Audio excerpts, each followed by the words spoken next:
राष्ट्रपति का 2 दिवसीय प्रस्तावित है जैसलमेर दौरा। 26 और 27 सितंबर को उपराष्ट्रपति वेंकैया नायडू जैसलमेर आ रहे हैं। वेंकैया नायडू पहली बार जैसलमेर की यात्रा पर आ रहे हैं। राज्यपाल कलराज मिश्र भी जैसलमेर आएंगे। राज्यपाल कलराज मिश्र अगवानी करेंगे। जैसलमेर सर्किट हाउस में रुकने का कार्यक्रम है। जैसलमेर, लोंगेवाला, तनोट व सम की यहां यात्रा करेंगे। सीमा पर बने वॉर म्यूजियम और सीमा चौकियों का भी जायजा लेंगे उपराष्ट्रपति।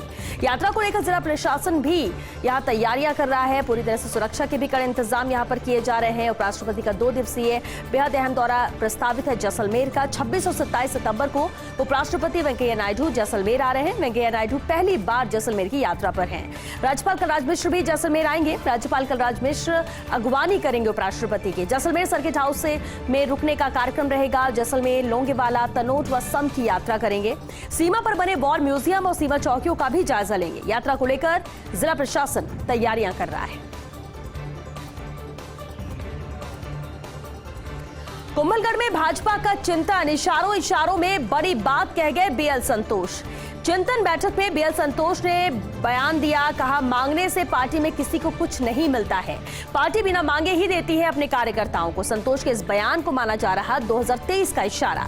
फिलहाल पार्टी में कई नेता मान रहे खुद को भविष्य का चेहरा। नेताओं से जुड़े कार्यकर्ता ऐसा माहौल बना रहे हैं और यही कारण है कि गुटबाजी और धड़ेबंदी को खत्म करने के लिए ये बयान दिया गया। पूर्व के कई राज्यों के घटनाक्रम भी का जिक्र करते हुए उन्होंने ऐसा इशारा किया है। भले ही उत्तराखंड हो, गुजरात हो या कर्नाटक, वर्तमान परिप्रेक्ष्य में भाजपा ने 2 टूक मैसेज देश को दिया है। बहरहाल पार्टी को एकजुट करने के उद्देश्य से था ये इशारा। अलबत्ता चिंतन बैठक को कहा जा सकता है पार्टी एकजुटता प्लान बैठक भी। माना जा रहा है कि भाजपा और मोदी का ही चेहरा होगा 2023 में। तो कहीं ना कहीं इशारा था और एक मैसेज देने की कोशिश है कि मांगने से यहां कुछ नहीं मिलता है भारतीय जनता पार्टी में। इशारों इशारों में ये बड़ी बात कही है बीएल संतोष ने। चिंतन बैठक में बीएल संतोष ने यह बड़ा बयान दिया, कहा कि मांगने से पार्टी में कभी किसी को कुछ नहीं मिलता है, पार्टी बिना मांगे ही देती है अपने कार्यकर्ताओं। संतोष के इस बयान को 2023 का इशारा माना जा रहा है। फिलहाल पार्टी में कई नेता हैं जो खुद को भविष्य का चेहरा मान रहे हैं और नेताओं से जुड़े कार्यकर्ता ऐसा माहौल भी बना रहे हैं। यही कारण है कि गुटबाजी और धड़ेबंदी को खत्म करने के लिए ही ऐसा बयान दिया गया। पूर्व के कई राज्यों के घटनाक्रम का भी इशारा करते हुए, इसका जिक्र करते हुए उन्होंने कहा कि भले ही उत्तराखंड हो, गुजरात हो या फिर कर्नाटक, वर्तमान परिप्रेक्ष्य में भाजपा ने 2 टूक मैसेज दिया है देश में। बहरहाल पार्टी को एकजुट करने के उद्देश्य से यह इशारा था। अलबत्ता चिंतन बैठक को पार्टी एकजुटता प्लान बैठक भी कहा जा सकता है और माना यही जा रहा है कि भाजपा और मोदी का ही चेहरा होगा 2023 के चुनाव। जम्मू कश्मीर प्रवास पर जाएंगे सरसंघ चालक डॉक्टर मोहन भागवत। जम्मू कश्मीर से अनुच्छेद 370 और 35 से खत्म किए जाने के बाद ये उनका पहला दौरा है। 1 से 3 अक्टूबर तक 3 दिन जम्मू में रहेंगे। जम्मू में प्रबुद्ध वर्ग के सदस्य से मिलेंगे संघ प्रमुख डॉक्टर भागवत। बाकी सारे कार्यक्रम संघ के आंतरिक कार्यक्रम हैं। संघ प्रमुख भागवत 2 साल के अंतराल के बाद जम्मू कश्मीर जा रहे हैं। जम्मू कश्मीर में यात्रा के दौरान संघ विचारकों से मिलने का भी उनका कार्यक्रम है। संघ के अनुषांगिक संगठनों के प्रमुखों से भी मुलाकात होगी। अनुच्छेद 370 हटने के बाद से जमीनी हालात में बदलाव का भी जायजा लेंगे। तो जब से 370 हटा है, 35 से हटा है जम्मू कश्मीर से, उसके बाद ये पहला दौरा है सरसंघ चालक डॉक्टर मोहन भागवत का। 1 से 3 अक्टूबर तक 3 दिन वो जम्मू में रहेंगे। जम्मू में प्रबुद्ध वर्ग के सदस्यों से मिलेंगे संघ प्रमुख डॉक्टर भागवत। वहीं बाकी सारे कार्यक्रम संघ के आंतरिक कार्यक्रम रहेंगे। संघ प्रमुख भागवत 2 साल के अंतराल के बाद अब जम्मू कश्मीर जा रहे हैं और जम्मू कश्मीर में यात्रा के दौरान संघ प्रचारकों से मिलने का भी उनका कार्यक्रम रहेगा। संघ के अनुषांगिक संगठनों के प्रमुखों से भी उनकी मुलाकात होगी।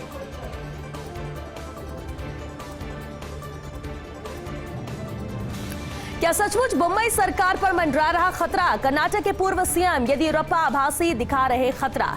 असल में येदियुरप्पा अभी से ही प्रदेश भर में यात्रा कर रहे हैं। 2023 में फिर से भाजपा की सरकार बनवाने का दावा भी कर रहे हैं। लेकिन भाजपा के कई नेताओं को येदियुरप्पा की नीयत में खोट दिख रही है। शायद अभी भी येदियुरप्पा प्रदेश भाजपा की राजनीति सरकार पर अपना कंट्रोल चाहते हैं और इतना ही नहीं, वो दोनों बेटों का राजनीतिक भविष्य सुनिश्चित करने का भी प्रयास कर रहे हैं। वहीं भाजपा में आए कांग्रेसी विधायकों के वापस लौटने का भी यहाँ पर खतरा दिखा रहे हैं और येदियुरप्पा ने ये शगुफा छोड़ पार्टी आलाकमान को भी चिंता में डाल दिया है। हालांकि जो दूसरे नेता हैं उन्हें कहीं ना कहीं खोट उनकी मंशा पर नजर आ रही है। लेकिन सवाल ये कि क्या सचमुच मुंबई सरकार पर खतरा मंडरा रहा है? कर्नाटक के पूर्व सीएम येदियुरप्पा आभासी दिखा रहे हैं खतरा। असल में येदियुरप्पा अभी से ही प्रदेश भर में यात्रा कर रहे हैं। 2023 में फिर से भाजपा की सरकार बनवाने का दावा भी कर रहे हैं। लेकिन भाजपा के कई नेताओं को उनकी नीयत पर खोट दिख रही है। शायद अभी भी येदियुरप्पा प्रदेश भाजपा की राजनीति और सरकार पर अपना कंट्रोल चाहते हैं। और इतना ही नहीं, वो दोनों बेटों का राजनीतिक भविष्य सुनिश्चित करने का भी प्रयास कर रहे हैं। वही भाजपा में आए कांग्रेसी विधायकों के वापस लौटने का भी खतरा दिखा रहे हैं। और येदियुरप्पा ने ये शगुफा छोड़ पार्टी आलाकमान को चिंता में डाल दिया है। लोकसभा अध्यक्ष ओम बिरला कोटा के अहम दौरे पर हैं। अहम तस्वीरें आपको दिखाते हैं। कोटा के दौरे पर ओम बिरला हैं। ये सुपर एक्सक्लूसिव तस्वीरें आप देख रहे हैं। शक्तिनगर कैंप कार्यालय में इस वक्त वो लोगों से मिल रहे हैं। थोड़ी देर में कोटा से बूंदी के लिए भी रवाना होंगे ओम बिरला, लेकिन इस वक्त मुलाकात का दौर जारी है, जहां बड़ी तादाद में लोग उनसे मिलने के लिए पहुंचे हैं। शक्तिनगर कैंप कार्यालय में इस वक्त आमजन से भी मुलाकात कर रहे हैं ओम बिरला। उनका स्वागत कर रहे हैं लोग, अपनी बात रख रहे हैं। कोटा दौरे पर हैं लोकसभा अध्यक्ष ओम बिरला। और ये तस्वीरें शक्तिनगर कैंप कार्यालय की, जहां पर लोग उनसे मुलाकात कर रहे हैं। हालांकि यहां से यानी थोड़ी देर बाद ही कोटा से बूंदी के लिए रवाना होंगे लोकसभा स्पीकर ओम बिरला।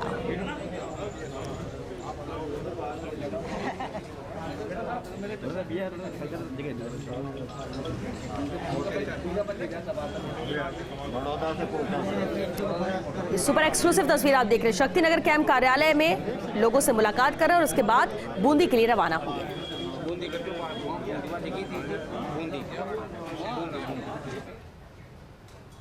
कृषि महाविद्यालय डूंगरपुर का शुभारंभ है। समारोह की तस्वीरें आपको दिखाते हैं। वर्चुअल जुड़े हैं इस समारोह से मुख्यमंत्री अशोक गहलोत। राज्यपाल कलराज मिश्र के मुख्य आतिथ्य में यह कार्यक्रम आयोजित है। भारत के प्रत्येक नागरिक का यह कर्तव्य होगा कि वह एक संविधान का पालन करे और उसके आदर्शों, संस्थाओं, राष्ट्रध्वज और राजगान का आदर करे।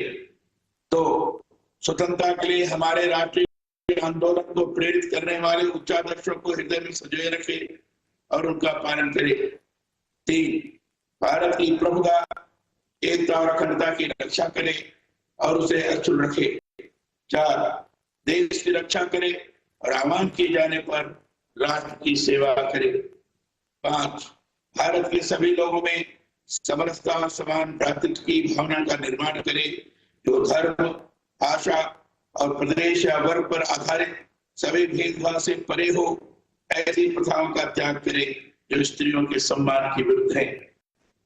6, हमारी सामाजिक संस्कृति की गौरवशाली परंपरा का महत्व समझे और उसका परिरक्षण करे।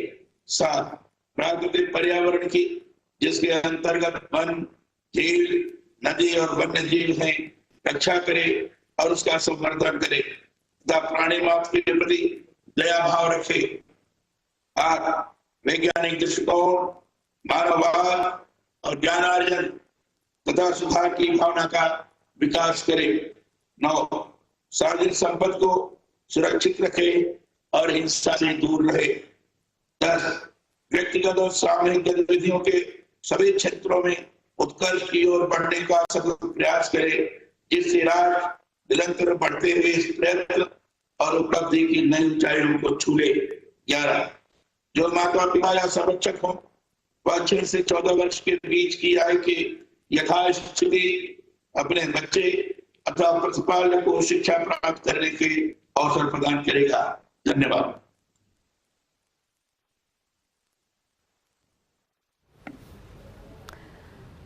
तो आप सुन रहे थे राज्यपाल कलराज मिश्र को, मुख्य अतिथि हैं। उनके आतिथ्य में ही कार्यक्रम आयोजित किया गया है। 3 सप्ताह बाद वर्चुअल कार्यक्रम में आज मुख्यमंत्री अशोक गहलोत भी नजर आए हैं। ये कृषि महाविद्यालय डूंगरपुर का शुभारंभ कार्यक्रम है। उद्बोधन प्रस्तुत करने का अनुरोध करते हैं। सबको प्रणाम। माननीय हमारे विश्वविद्यालय के कुलाधिपति एवं राजस्थान राज्य के राज्यपाल महोदय श्रीमान कलराज जी मिश्र साहब, हमारे मुख्यमंत्री यशस्वी श्रीमान अशोक गहलोत साहब, माननीय कृषि मंत्री श्री लालचंद जी कटारिया साहब, हमारे स्थानीय विधायक गणेश जी गगोरा साहब और प्रदेश के प्रमुख सचिव, प्रमुख शासन सचिव, सचिव वित्त, कृषि एवं सहकारिता सचिव, प्रदेश के मेरे सभी कुलपतिगण, Kota college university Jobner university and Jodhpur university के हमारे कुलपतिगण, बोर्ड ऑफ मैनेजमेंट के सब सदस्यगण, मेरे साथी एसओसी मेंबर, संकाय साथी, और ये जो नया कॉलेज खुल रहा उसमें आज जो 70 छात्रों ने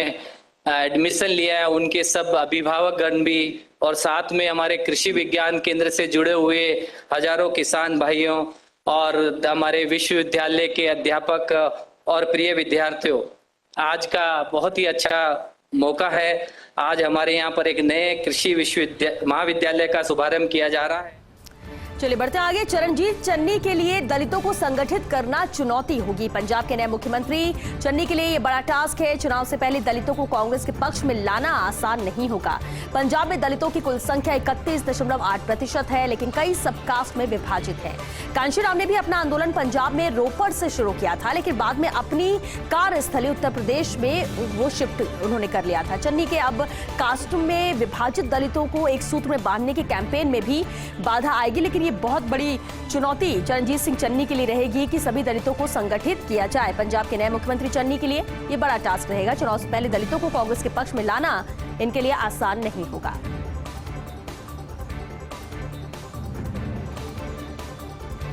रोजगार की स्कीम दिल्ली में भी हो लागू। केजरीवाल अन्य राज्यों में भी बढ़ाना चाहते हैं पार्टी का दायरा, और ऐसे में दिल्ली में लागू की गई योजनाओं का अन्य राज्यों में प्रचार कर रहे हैं। गोवा, पंजाब, उत्तराखंड तीनों राज्यों में चुनाव से पहले ऐलान किया है। वहीं चुनाव से पहले केजरीवाल ने उत्तराखंड में एक नया वादा किया। अगर उत्तराखंड में आपकी सरकार बनी तो 6 महीने में 1 लाख लोगों को नौकरी देंगे। जब तक नौकरी नहीं दे पाएंगे तब तक हर महीने 5,000 रुपए का भत्ता देंगे। फिर किया था। इस योजना के ऐलान के बाद दिल्ली के लोग सोशल मीडिया पर सक्रिय हो गए और इस योजना को दिल्ली में भी लागू करने के लिए केजरीवाल से अपील करने लगे कि ये योजना दिल्ली में भी लागू की जाए। तो पार्टी का दायरा बढ़ाना चाहते हैं केजरीवाल अन्य राज्यों में भी, और रोजगार की स्कीम दिल्ली में भी लागू हो ये यहाँ के लोग उम्मीद कर रहे हैं, और ऐसे में दिल्ली में लागू की गई योजनाओं का अन्य राज्यों में भी प्रचार कर रहे हैं। अब गोवा, पंजाब, उत्तराखंड तीनों राज्यों में चुनाव से पहले उन्होंने ऐलान किया। चुनाव से पहले केजरीवाल ने उत्तराखंड में भी एक नया वादा किया कि अगर उत्तराखंड में आपकी सरकार बनी तो 6 महीने में 1 लाख लोगों को नौकरी देंगे, और जब तक नौकरी नहीं दे पाएंगे तब तक हर महीने 5,000 रुपए का भत्ता देंगे। और इसके बाद होना क्या था, इस योजना के ऐलान के बाद दिल्ली के लोग सोशल मीडिया पर सक्रिय हुए और इस योजना को दिल्ली में भी लागू करने की केजरीवाल से अपील करने लगे। मंत्रालयों में पत्रकारों को नो एंट्री। कोरोना ने आपदा में मंत्रियों को दिया अवसर। कुछ मामलों में मंत्रियों ने सीधे पत्रकारों की एंट्री बंद कर दी। वहीं संसद में भी पत्रकारों का प्रवेश बहुत सीमित हो गया है। संसद भवन में पार्टियों के दफ्तर, मंत्रियों से मिलना, बातें करना आदि पर भी अनौपचारिक रोक लग गई है। कांग्रेस छोड़ भाजपा में आज ज्योतिरादित्य सिंधिया ने भी मंत्रालय में पत्रकारों पर रोक लगाई। वित्त मंत्री निर्मला सीतारमण ने अपने मंत्रालय में पत्रकारों की एंट्री बंद कर दी थी शुरुआत की थी, और जब पत्रकारों ने इस नई व्यवस्था का विरोध किया तो उनके प्रोटेस्ट को तवज्जो ही नहीं मिली। बाद में उनकी देखा देखी पीयूष गोयल ने भी अपने मंत्रालय में रिपोर्टर्स के प्रवेश पर पाबंदी लगा दी, जबकि पहले पीआईबी से मान्यता प्राप्त पत्रकारों की बेरोक टोक एंट्री ज्यादातर जगहों पर होती थी, और अब धीरे धीरे पत्रकारों का ये दायरा भी सीमित होता जा रहा है। शायद राहुल की योजना में फिट नहीं कई वरिष्ठ नेता। दशकों से कांग्रेस पार्टी में कई बड़े पदों में ये नेता रहे हैं, लेकिन अब आगे पार्टी में किसी पद पर खपाना मुश्किल है। पंजाब में बदलाव इसी कड़ी का एक बड़ा संकेत है। इधर गुलाम नबी आजाद को राज्यसभा नहीं भेजना भी यही कारण है। हालांकि जम्मू दौरे के समय राहुल के साथ ही थे आजाद, मिला था महत्व भी, लेकिन तमिलनाडु की बोनस में मिलने वाली एक सीट पर आजाद को देने की भी चर्चा थी, लेकिन राहुल गांधी ने इसके लिए स्टालिन से बात नहीं की। महाराष्ट्र की अपनी एक सीट से वासनिक की जगह रजनी पाटिल को उम्मीदवार बना दिया गया, और अब अगले साल होने वाले द्विवार्षिक चुनाव में 2-3 सीटों पर भी नजर रहेगी। और ऐसे में साफ नजर आता है कि जो वरिष्ठ हैं नेता वो राहुल की योजना में कहीं ना कहीं फिट नहीं बैठ रहे हैं। शायद दशकों से कांग्रेस पार्टी में कई बड़े पदों पर ये नेता रहे हैं, लेकिन अब आगे पार्टी में किसी पद पर खपाना इनको मुश्किल नजर आता है। पंजाब में बदलाव इसी कड़ी का एक बड़ा संकेत है। सवालों के घेरे में अमेजॉन ने 2 साल में दी 8,546 करोड़ की लीगल फीस। भुगतान दिखाने का भंडाफोड़ होने के बाद सवाल उठे हैं। कानून के जानकारों के मुताबिक भारत में इतनी बड़ी लीगल फीस संभव ही नहीं है। संभवतः घूस देने, मनी लॉन्ड्रिंग के लिए किया गया हो राशि का इस्तेमाल। छोटे कारोबारियों के संगठन कैट के मुताबिक अमेजॉन ने ई-कॉमर्स नियम बदलवाने के लिए अफसरों को रिश्वत दी है। कैट ने केंद्र को चिट्ठी लिख सीबीआई जांच की मांग यहां पर की है कि अब इस मामले को लेकर सीबीआई जांच की जानी चाहिए। अमेजॉन ने 2 साल में 8,546 करोड़ की लीगल फीस दी। अब भुगतान दिखाने का भंडाफोड़ होने के बाद अब इस पर सवाल भी उठ रहे हैं। कानून के जानकारों के मुताबिक भारत में इतनी बड़ी लीगल फीस संभव ही नहीं है। संभवतः घूस देने, मनी लॉन्ड्रिंग के लिए हो सकता है राशि का इस्तेमाल किया गया हो। छोटे कारोबारियों के संगठन कैट के मुताबिक अमेजॉन ने ई-कॉमर्स नियम बदलवाने के लिए अफसरों को रिश्वत दी है। गहलोत कैबिनेट की अहम बैठक आज है। सीएम गहलोत की अध्यक्षता में शाम 4 बजे बैठक होगी। प्रशासन, गांव एवं शहरों के संग अभियान पर चर्चा होगी। साथ ही अन्य कई मामलों पर भी यहां चर्चा की जाएगी। मुख्यमंत्री पर्यटन संबल योजना को मंजूरी दी जा सकती है। सीएम की एंजियोप्लास्टी के बाद ये पहली कैबिनेट बैठक है जो आज शाम होने जा रही है। इस लिहाज से बेहद अहम बैठक है क्योंकि अभी 2 अक्टूबर से प्रशासन, गांव और शहरों के संग अभियान शुरू होने जा रहा है और उसके मद्देनजर बेहद अहम बैठक है। शाम 4 बजे सीएम गहलोत की अध्यक्षता में यह बैठक होगी। प्रशासन, गांव एवं शहरों के संग अभियान पर इस बैठक में चर्चा होगी और साथ ही अन्य कई मामलों पर भी चर्चा की जाएगी। मुख्यमंत्री पर्यटन संबल योजना को भी मंजूरी इस बैठक में दी जा सकती है। वहीं सीएम के एंजियोप्लास्टी के बाद ये पहली कैबिनेट बैठक है। गहलोत कैबिनेट की अहम बैठक आज। गहलोत कैबिनेट की बैठक में करीब 16-17 एजेंडे हैं। यूडीएच के भू आवंटन से जुड़े नियमों में शिथिलता के प्रकरण हैं। पेंशन की मुश्किल प्रक्रिया को आसान करने को लेकर नियम संशोधन रखा जाएगा कैबिनेट में।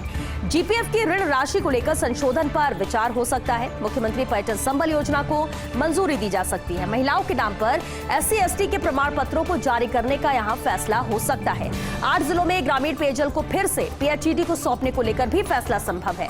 साथ ही सर्कुलेशन से कार्यविधि नियमों में संशोधन का अनुमोदन होगा। इसके तहत उद्योग विभाग का नाम उद्योग व वाणिज्य विभाग हुआ को लेकर भी अनुमोदन यहां पर होगा। वित्त विभाग के हैं 4 एजेंडे, यूडीएच और कार्मिक विभाग के भी एजेंडे हैं। तो करीब 16-17 एजेंडे हैं आज की इस बैठक को लेकर। जब कैबिनेट की मीटिंग होगी तो उसमें इन एजेंडों को रखा जाएगा और माना यही जा रहा है कि जब बैठक खत्म होगी तो कुछ अहम फैसले कैबिनेट की इस बैठक में लिए जाएंगे। तो यूडीएच के भू आवंटन से जुड़े भी नियमों में शिथिलता के प्रकरण इसमें हो सकते हैं। पेंशन की मुश्किल प्रक्रिया को आसान करने को लेकर भी नियम संशोधन कैबिनेट में आज रखा जाएगा। जीपीएफ की ऋण राशि को लेकर संशोधन पर भी विचार बैठक में हो सकता है। और प्रदेश दौरे की तैयारी में मुख्यमंत्री गहलोत। प्रदेश में गहलोत के जल्द शुरू हो सकते हैं दौरे। पिछले साल मार्च से कोरोना के कारण बंद थे मुख्यमंत्री के दौरे। कोरोना के चलते नहीं हो रहे थे कोई बड़े सार्वजनिक कार्यक्रम, लेकिन अब प्रदेश में कोरोना की स्थिति पर नियंत्रण है। संभागवार दौरे कर सकते हैं मुख्यमंत्री अशोक गहलोत। हालांकि श्राद्ध पक्ष के बाद ही कार्यक्रम बनेंगे। शेखावाटी, बीकानेर व जोधपुर के पहले दौरे की संभावना जताई जा रही है। उपचुनाव में भी चुनावी सभाओं में जाने के कार्यक्रम प्रस्तावित है। बड़े लोकार्पण व शिलान्यास के कार्यक्रम भी तैयार हो रहे हैं। दिसंबर में गहलोत सरकार के 3 साल पूरे हो जाएंगे। तीसरी वर्षगांठ को लेकर भी कार्यक्रमों की रूपरेखा बनना शुरू कर दी गई है।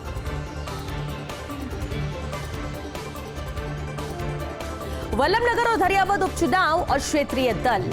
आरएलपी, बीटीपी, बीएसपी, जनता सेना टाल ठोक रही है। आदिवासी आंदोलन ने बीटीपी को और ताकत दे दी। विधानसभा चुनाव के वक्त उदयपुर संभाग के हर जिले में बीटीपी ने उम्मीदवार उतारे। बांसवाड़ा, डूंगरपुर, उदयपुर, प्रतापगढ़ जिलों पर विशेष फोकस रहेगा। उदयपुर डिवीजन की 17 सीटों पर 75% के लगभग आदिवासी वोटर हैं। विधानसभा चुनाव में बीटीपी ने 12 उम्मीदवार उतारे थे और 2 जीते हैं। रामप्रसाद रोत और राजकुमार रोत विधायक बने हैं। जदयू के तीर कमान की जगह अब वनवासी अंचल में बीटीपी नजर आती है। तो बेहद दिलचस्प ये दोनों ही सीटों पर उपचुनाव होने जा रहे हैं, जहां आदिवासी आंदोलन में बीटीपी को और ताकत दे दी है। बता दें आपको, वल्लभनगर और धरियावद उपचुनाव है, लेकिन यहाँ पर क्षेत्रीय दल भी है। कहीं ना कहीं क्या होता है ये भी देखना दिलचस्प होगा। आरएलपी हो, बीटीपी, बीएसपी या जनता सेना, इन्होंने भी ताल ठोक दी है इन दोनों ही सीटों को लेकर। आदिवासी आंदोलन ने बीटीपी को हालांकि ताकत दी है। विधानसभा चुनाव के वक्त भी उदयपुर संभाग के हर जिले में बीटीपी ने अपने उम्मीदवार उतारे थे और बांसवाड़ा, डूंगरपुर, उदयपुर, प्रतापगढ़ जिलों पर भी इनका विशेष फोकस है। चुप्पी तोड़ो हमसे कहो विषय पर कार्यशाला कल। जोधपुर में राज्य बाल अधिकार संरक्षण आयोग करेगा इसका आयोजन। आरसी अध्यक्ष वैभव गहलोत मुख्य अतिथि होंगे। बाल संरक्षण आयोग अध्यक्ष संगीता बेनीवाल अध्यक्षता करेंगे। पुलिस कमिश्नर जोस मोहन विशिष्ट अतिथि होंगे। कलेक्टर इंद्रजीत सिंह भी विशिष्ट अतिथि के रूप में मौजूद रहेंगे। दुष्कर्म की घटनाओं पर अंकुश लगाने, बाल अधिकारों के प्रति बालकों, आमजन में जागरूकता लाने के उद्देश्य से यह आयोजन होगा। बाल अपराध की शिकायतों के निस्तारण का भी यहाँ पर काम होगा। तो यह आयोजन कल किया जा रहा है। कल ये कार्यशाला आयोजित की गई, जिसके विशिष्ट अतिथि मुख्य अतिथि होंगे आरसी अध्यक्ष वैभव गहलोत। जोधपुर में राज्य बाल अधिकार संरक्षण आयोग इसका आयोजन करने जा रहा है। बता दें आपको, चुप्पी तोड़ो हमसे कहो विषय पर ही ये कार्यशाला आयोजित है। श्रीगंगानगर सांसद निहाल चंद ने मांग की है रीट परीक्षा को लेकर विशेष ट्रेन चलाने की मांग की। श्रीगंगानगर से जयपुर के लिए 2 विशेष ट्रेन चलाने का आग्रह किया है। श्रीगंगानगर से वाया बीकानेर और गंगानगर से वाया सादुलपुर रेल का ये प्रस्ताव रखा गया। साथ ही कहा गया कि परीक्षा को लेकर हजारों युवा जाएंगे एक जिले से दूसरे जिले में। रेल अधिकारियों से बातचीत के बाद रेल चलने की संभावना यहाँ पर जताई जा रही है। पंडित दीनदयाल उपाध्याय की 105वीं जयंती है। धानक्या में मनाई जाएगी ये जयंती। पश्चिम बंगाल के राज्यपाल जगदीप धनखड़ मुख्य अतिथि होंगे। केंद्रीय मंत्री अर्जुन मेघवाल कार्यक्रम के विशिष्ट अतिथि होंगे। जयपुर जिला प्रमुख रमा देवी भी मौजूद रहेंगी। 25 सितंबर को यह आयोजन होगा। अमृत महोत्सव विषय पर व्याख्यान माला का भी आयोजन यहाँ पर किया जाएगा। तो इसकी तैयारियां जोर शोर से की जा रही। पंडित दीनदयाल उपाध्याय की 105वीं जयंती है जिसे धूमधाम से मनाया जाएगा। राजस्थान में डेंगू का बड़ा डंक। इस साल 2 लोगों की मौत हुई। अब तक 2072 पॉजिटिव केस आए, जबकि पिछले साल यह आंकड़ा रहा महज 717 का। स्क्रब टाइफस के अब तक के सामने आ चुके 804 केस और पिछले साल यह आंकड़ा रहा था 915 का। हालांकि इस साल स्वाइन फ्लू के केस कम रहे हैं, लेकिन पिछले कुछ दिनों में एकाएक केस आए हैं और पिछले 1 माह में स्वाइन फ्लू के 6 पॉजिटिव केस चिन्हित किए जा चुके हैं। और इस साल अब तक मलेरिया के 490 केस, चिकनगुनिया के सामने आए 695 केस। तो पिछली बार से यह आंकड़ा ज्यादा है।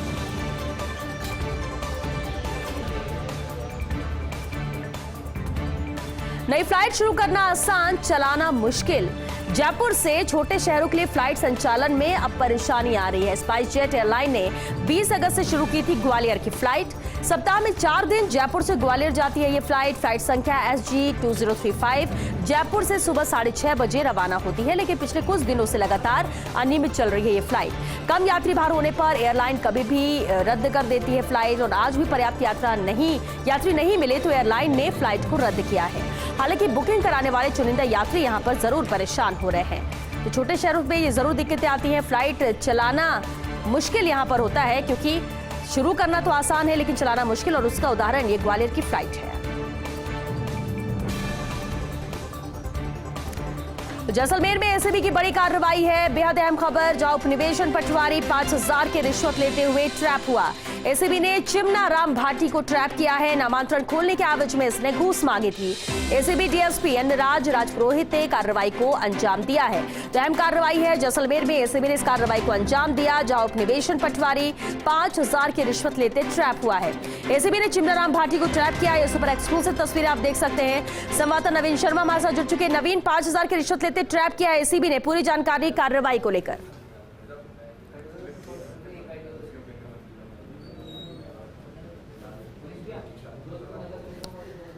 तो वापस नवीन से जुड़ने की कोशिश करेंगे, लेकिन ये सुपर एक्सक्लूसिव तस्वीर आप देख सकते हो। उपनिवेशन पटवारी 5000 की घूस लेते गिरफ्त में आया। एसीबी ने चिमना राम भाटी को ट्रैप किया। नामांतरण खोलने के एवज में इसने घूस मांगी थी। एसीबी डीएसपी एन राजपुरोहित ने इस कार्रवाई को अंजाम दिया, जहां कामयाबी मिली। और चलिए संवाददाता नवीन शर्मा एक बार फिर हमारे साथ जुड़ चुके हैं। नवीन, कार्रवाई को लेकर क्या अपडेट है? देखिए, बिल्कुल वाकई में एसीबी को बड़ी कामयाबी हाथ लगी और एसीबी ने कार्रवाई करते हुए जो पटवारी है चिमना राम भाटी, उसे यहाँ पर गिरफ्तार किया है। 5000 रुपए की रिश्वत लेते हुए परिवार की एसीबी के पास पहुंचा था। कुछ शिकायत रही थी कि नामांतरण खोलने की एवज में उससे लगातार घूस की डिमांड की जा रही है। तो एसीबी ने इसका गोपनीय वेरिफिकेशन करवाया और वेरिफिकेशन करवाने के बाद आज इस कार्रवाई को अंजाम दिया गया है। और जो पटवारी है मोहनगढ़, उसे यहाँ पर चिमना राम भाटी को गिरफ्तार कर लिया गया है और एसीबी की टीम मौके पर कार्रवाई कर रही है। एसीबी ने मौके से कुछ फाइलों को भी जब्त किया है। उन फाइलों के आधार पर एसीबी ये भी पता लगाने का प्रयास कर रही है कि घूसखोरी का काम कब से कर रहा था और कौन कौन इस खेल के अंदर शामिल है। एसीबी ने मौके से कुछ फाइलों को भी जब्त किया है। उन फाइलों के आधार पर एसीबी और भी कुछ क्लू है, सुराग है, वो जुटाने का प्रयास कर रही है। एसीबी ये भी पता लगाने का प्रयास कर रही है कि 5000 रुपए की रिश्वत है वो और किसके सो देगी थी या फिर पूरा रोल इसी का था और किस किसका रोल है इस पूरे प्रकरण में। एसीबी की टीम है वो इस पूरे प्रकरण की जांच कर रही है और डीआईजी जो विष्णुकांत है वो इस कार्रवाई के ऊपर नजर बनाए हुए हैं। चलिए, शुक्रिया नवीन आपका इस पूरी जानकारी के लिए। नामांतरण खोलने के एवज में ही ये घूस मांगी गई थी 5000 की रिश्वत की रकम के साथ। एसीबी ने इसे गिरफ्त में लिया है। पूछताछ जारी है। फर्स्ट इंडिया पे सुपर एक्सक्लूसिव तस्वीरें।